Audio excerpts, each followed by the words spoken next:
So basically, you perform lightning legs by having to press any kick of the same strength 5 times. On the 5th press there, you see lightning legs activates. And you can do this with any strength of...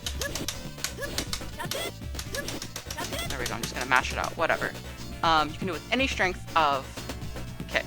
For our purposes, and for most use case scenarios, you are going to be wanting to use the heavy version of it.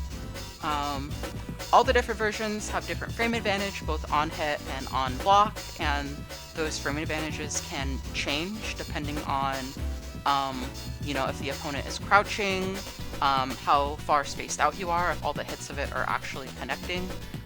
But for our purposes, we'll be using the heavy kick.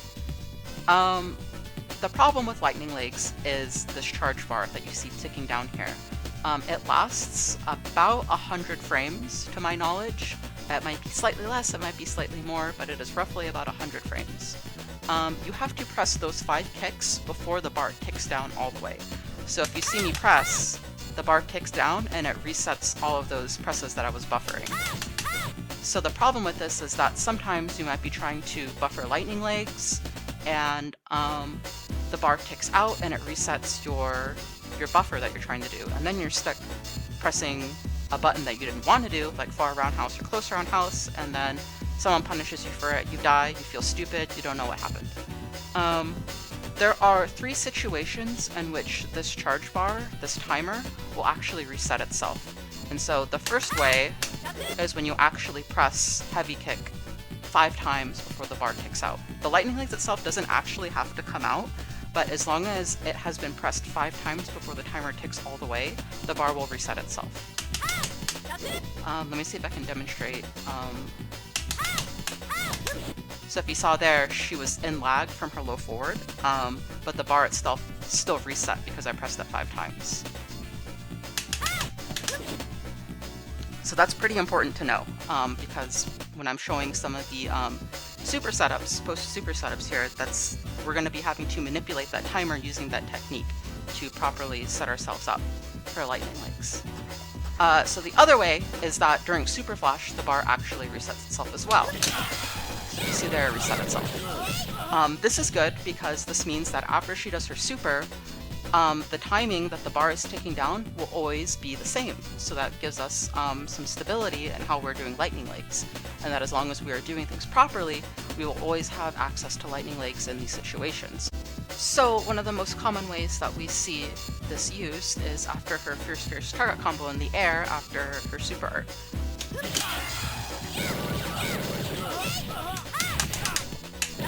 And so the way that that works is after you do the Fierce, well, first of all, you want to make sure that you are delaying your super jump cancel as long as possible before going into the Fierce, because this will give you the most time and the most frame advantage coming down from the reset. So after you do the target combo, you want to press heavy kick 4 times, and when you land, all you have to do is press heavy kick 1 more time and lightning legs will activate. And if you look after she lands, you have a pretty generous amount of time to actually press that kick. So that gives you a lot of options, like being able to shimmy, being able to dash, being able to combo in 2 legs from another button.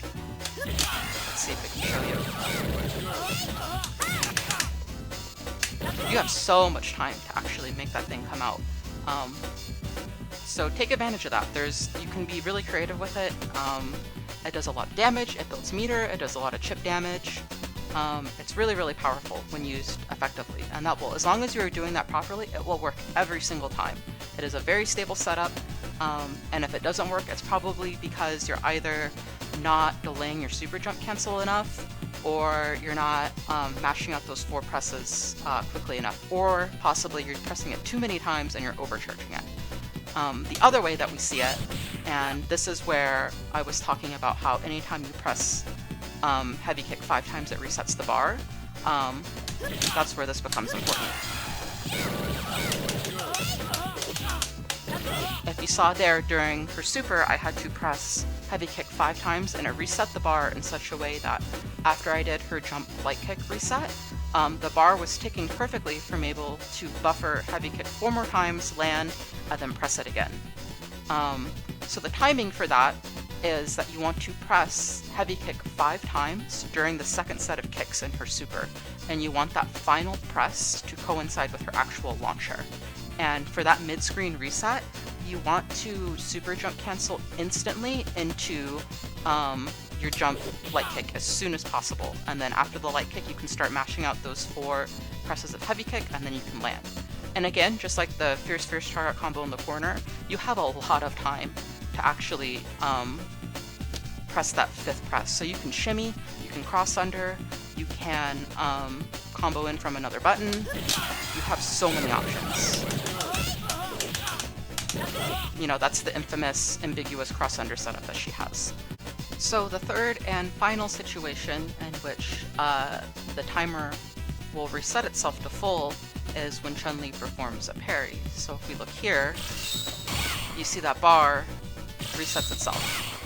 This is great because it allows for things like this. And that'll be stable every single time. Even on some characters, if you get like a parry on a really high jump in, you can actually probably get a cross under if you dash immediately after the close roundhouse in that situation. You know, and you have so much time, again, to actually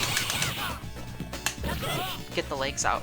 A lot of times in these situations, people will sometimes backdash, they might try to throw tech or crouch tech, and so just sitting there waiting and delaying and then giving them a face full of lightning legs can be a powerful way to get some damage off, especially if you don't really have any meter, since she's a little bit lacking in her meterless damage in some situations. So those are the 3 ways in which lightning legs will pretty much always be stable. When you press heavy kick, or rather any kick 5 times, it'll reset itself. After super flash, the bar resets itself, and when she performs parry, it'll reset itself. Those are the situations in which it's stable. Now, of course, too, like, I was just using the jump in as an example because it's easy to demonstrate, but let's say you parry someone's wake up button. That'll reset the bar, and then you throw them, and then you can start buffering your legs during your throw animation. That would be another example that I can think of where lightning legs will always be stable. Of course, it's going to change based on which character you're throwing, because of wake-up timings, yada yada yada. But just to give an idea of another example in which parry would help create a stable setup. There are a lot of other ways in which, this is a really common, it's halfway a myth, it's halfway true, halfway false with Chun-Li, that sometimes you'll hear people talk about how you can just buffer legs before anti-airs, right? And if they parry it, you'll be able to have legs come out. This is somewhat true, but in most cases, let's say you're doing an anti-air with back fierce, you're not going to be able to actually buffer the legs quick enough, or the timer itself might actually be running out as you are trying to buffer legs, and so you won't actually get a true special cancel from your back fierce. So I have this dummy set up. Let me try and get this properly. So you see there, you can mash it out during the parry flash. But again, you're not going to know where that bar is always at. So this is something that is possible, but that setup may not always be 100% stable. Another option is, after you do a throw, you can try and overcharge your legs. If you see there, I'm pressing it 5 times before the bar runs out, and that'll reset your bar. But again, the problem is, you're not, unless you're doing a parry before that throw, you're not always going to know if you have enough time to, reset that buffer and have the setup stable when you're actionable again. So that is just, a couple quick ways to show how Lightning Legs works with this really great on-screen visualization of the timer. And so hopefully this gives a better sense, and it's a little bit easier and more accessible as a modern tutorial for how it works.